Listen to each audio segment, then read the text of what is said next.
सर्वशक्तिमान परमेश्वर के वचनों के पाठों का संग्रह।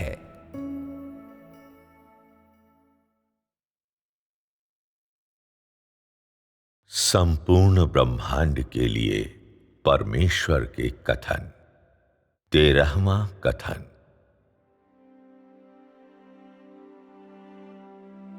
मेरी आवाज की घोषणाओं के भीतर मेरे कई इरादे छुपे होते हैं, परंतु मनुष्य उनमें से किसी को भी नहीं जानता और समझता है।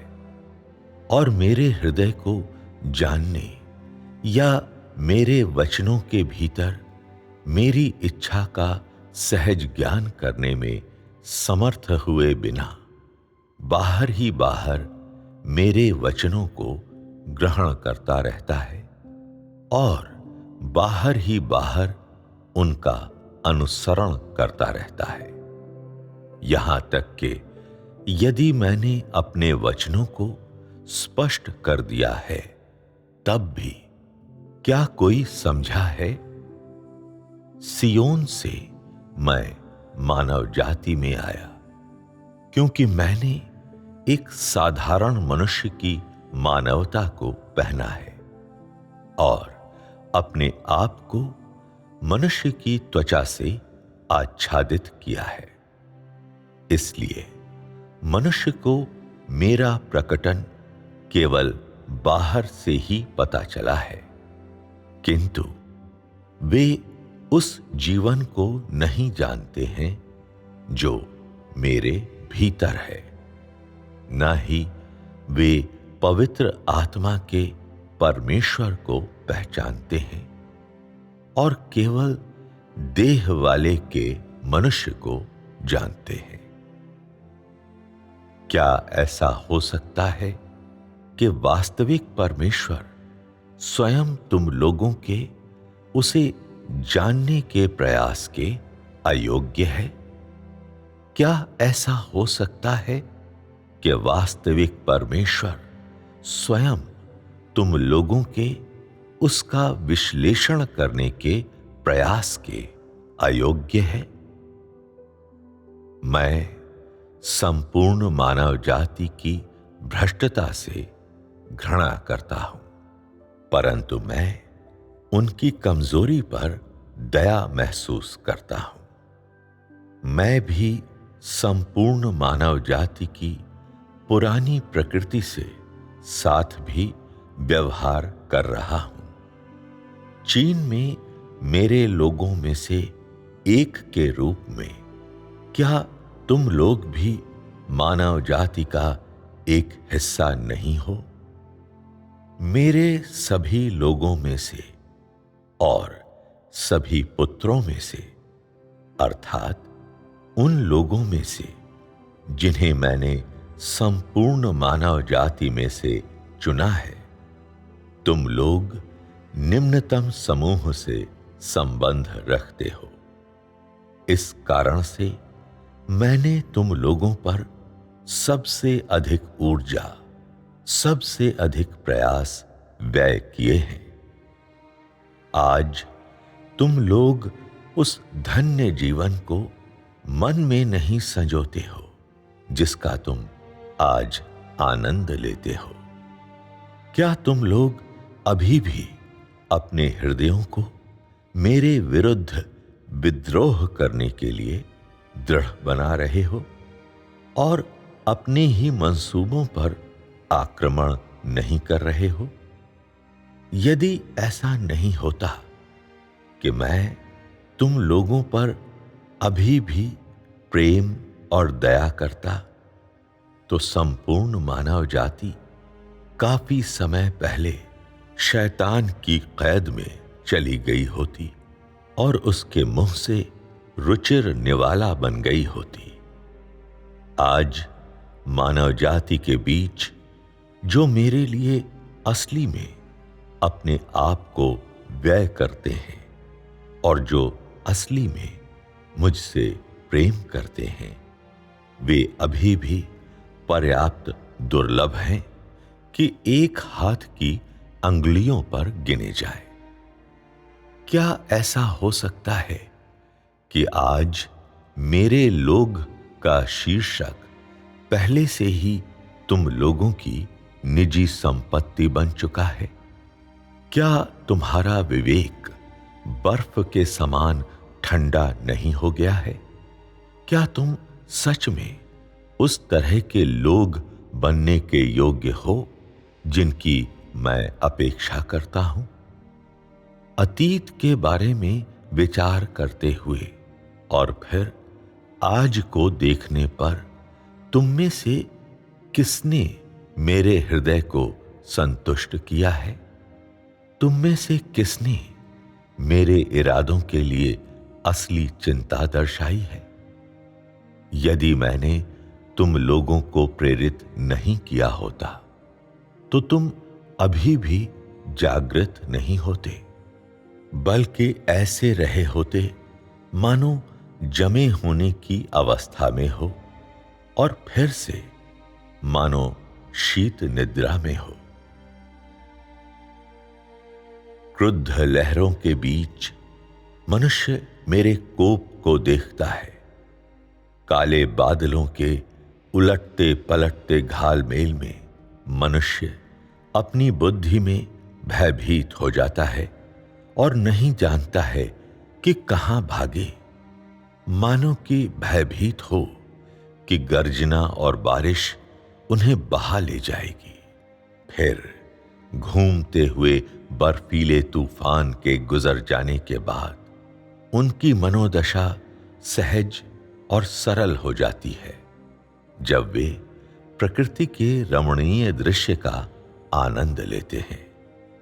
किंतु ऐसे क्षणों में उनमें से किसने कभी मानवता के लिए मेरे असीम प्रेम का अनुभव किया है?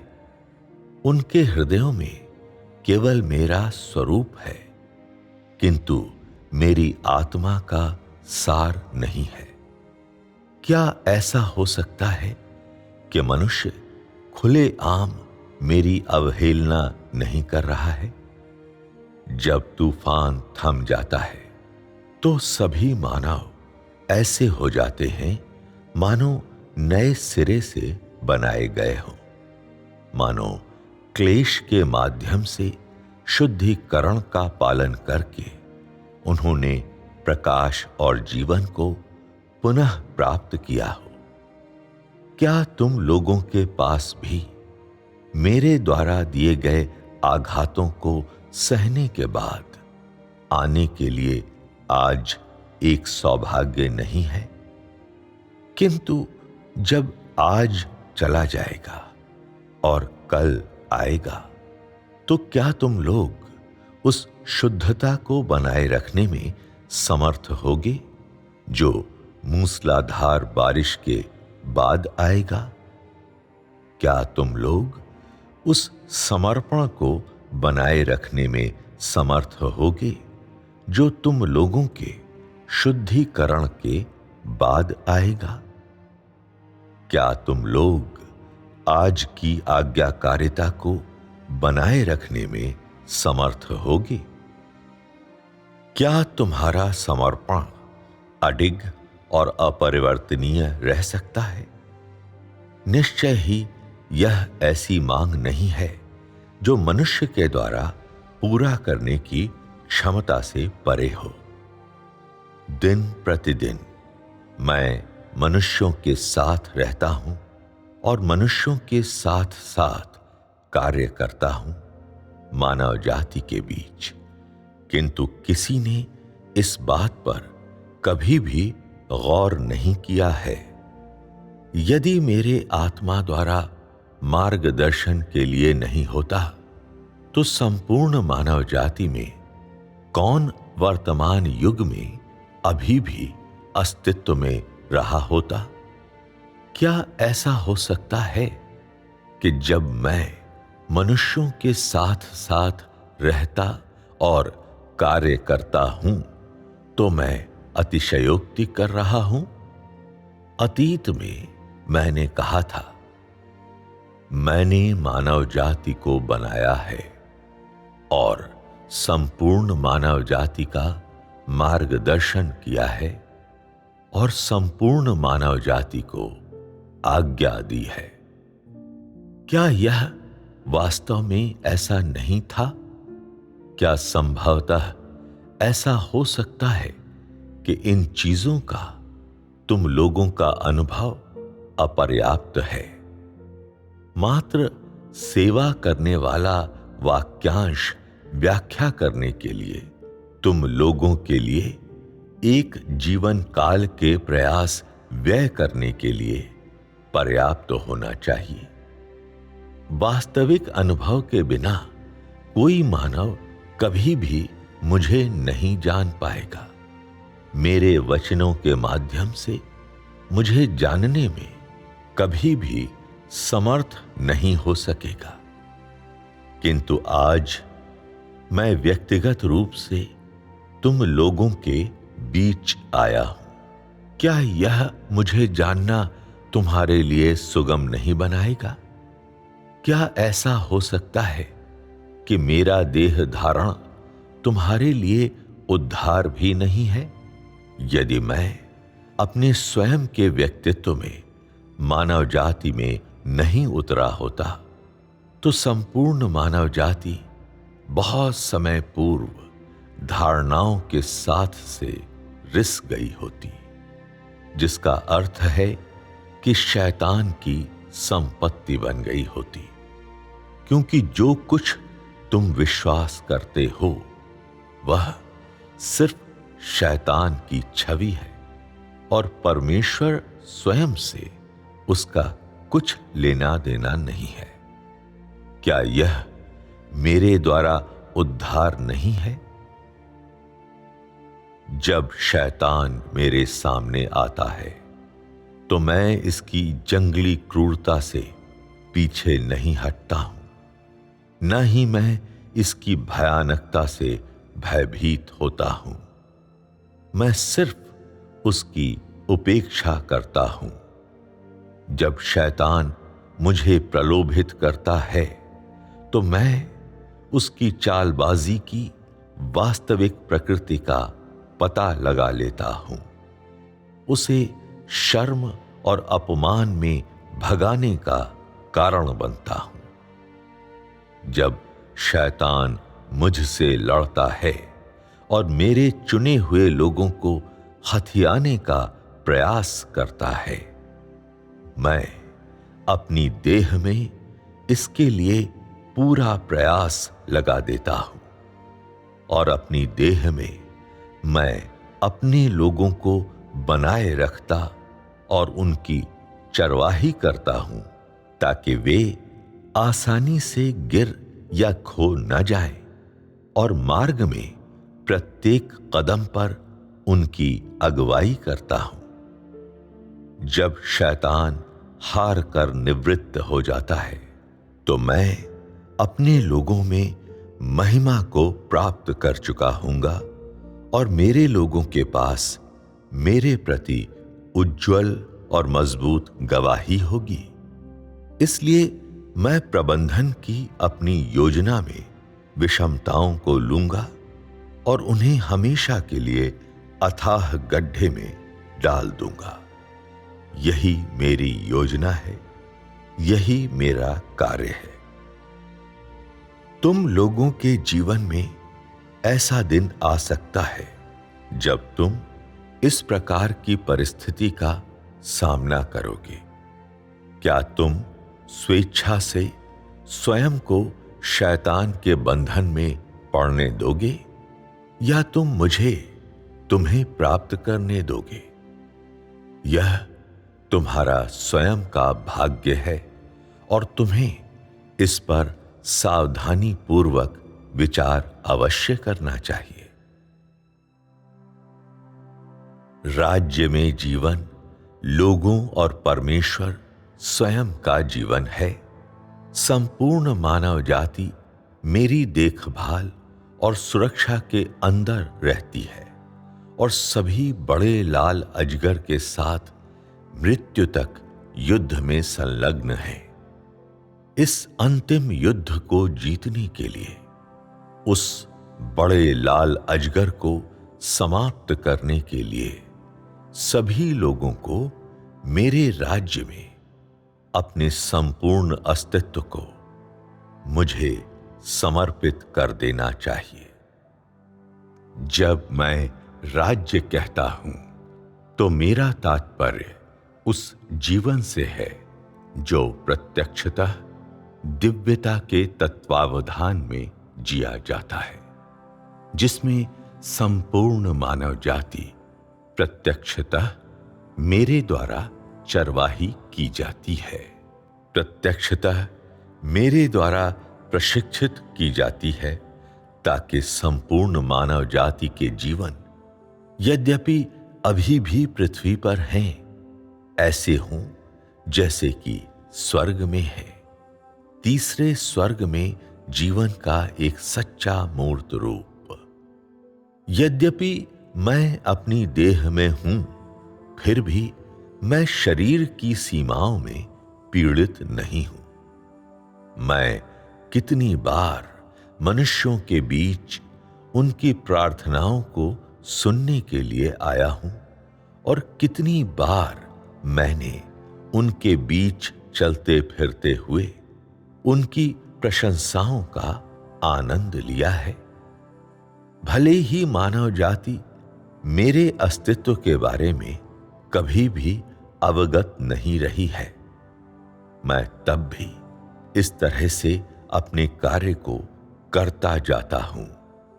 अपने निवास स्थान में, जो कि ऐसा स्थान है जहां पर मैं छिपा हुआ हूं, फिर भी अपने इस निवास स्थान में मैंने अपने सभी शत्रुओं को हरा दिया है। अपने निवास स्थान में मैंने पृथ्वी पर रहने का वास्तविक अनुभव प्राप्त कर लिया है। अपने निवास स्थान में मैं मनुष्य के प्रत्येक वचन और कार्य को देख रहा हूं और संपूर्ण मानव जाति की हिफाजत कर रहा हूं और उसे आज्ञा दे रहा हूं। यदि मानव जाति मेरे इरादों के लिए चिंता महसूस कर सके, फलस्वरूप मेरे हृदय को संतुष्ट कर सके और मुझे आनंद दे सके, तो मैं निश्चित रूप से मानव जाति को आशीष दूंगा। क्या यही मानव जाति के लिए मेरा इरादा नहीं है?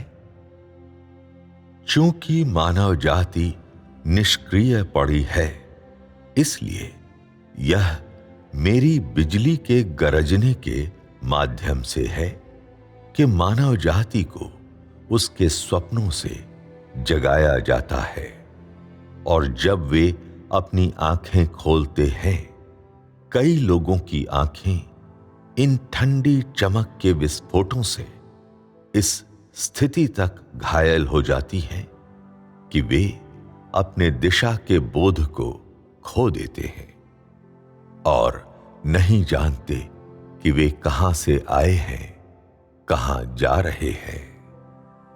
अधिकांश लोगों पर लेजर जैसी किरण से प्रहार होता है और परिणाम स्वरूप आंधी के ढेर में ढह जाते हैं। उनके शरीर पीछे कोई निशान छोड़े बिना मूसलाधार बारिश की बौछार में बह जाते हैं। प्रकाश में बचे हुए लोग अंततः मेरे स्वरूप को स्पष्ट रूप से देखने में समर्थ होते हैं, और केवल तभी वे मेरे बाहरी स्वरूप के बारे में कुछ जान पाते हैं। उस बिंदु तक जहां वे सीधे मेरे चेहरे को देखने का अब और साहस नहीं करते हैं, गहराई से भयभीत रहते हैं कि कहीं ऐसा ना हो मैं उनकी देह पर एक बार फिर अपनी ताड़ना और श्राप का दंड दे दूं। कितने लोग बेकाबू होकर रोने से टूटते हैं कितने लोग हताशा में पड़ते हैं। कितने लोग अपने रक्त से नदियां बनाते हैं। कितने लोग उद्देश्यहीन इधर उधर बहते शव बनते हैं। कितने लोग रोशनी में अपने स्थान को खोजकर अचानक मनोव्यथा की टीस महसूस करते हैं और लंबे वर्षों के अपने दुख के लिए आंसू बहाते हैं। कितने लोग रोशनी की मनहूस चमक में अपनी अशुद्धता को स्वीकार करते हैं और आत्म सुधार का संकल्प लेते हैं। कितने लोगों ने अंधे होकर पहले से ही जीने का आनंद खो दिया है और परिणाम स्वरूप प्रकाश पर ध्यान देने का मन नहीं रखते हैं और इस प्रकार अपने अंत की प्रतीक्षा करते हुए गतिहीन बने रहते हैं। कितने लोग जीवन की पाल को ऊपर उठाते हैं और प्रकाश के मार्गदर्शन में उत्सुकता से अपने कल की आशा करते हैं। आज मानव जाति के मध्य कौन इस अवस्था में विद्यमान नहीं है? कौन मेरे प्रकाश के भीतर विद्यमान नहीं है? यहां तक कि यदि तुम मजबूत हो या मानो कि तुम कमजोर हो, तब भी तुम मेरे प्रकाश को आने से कैसे रोक सकते हो?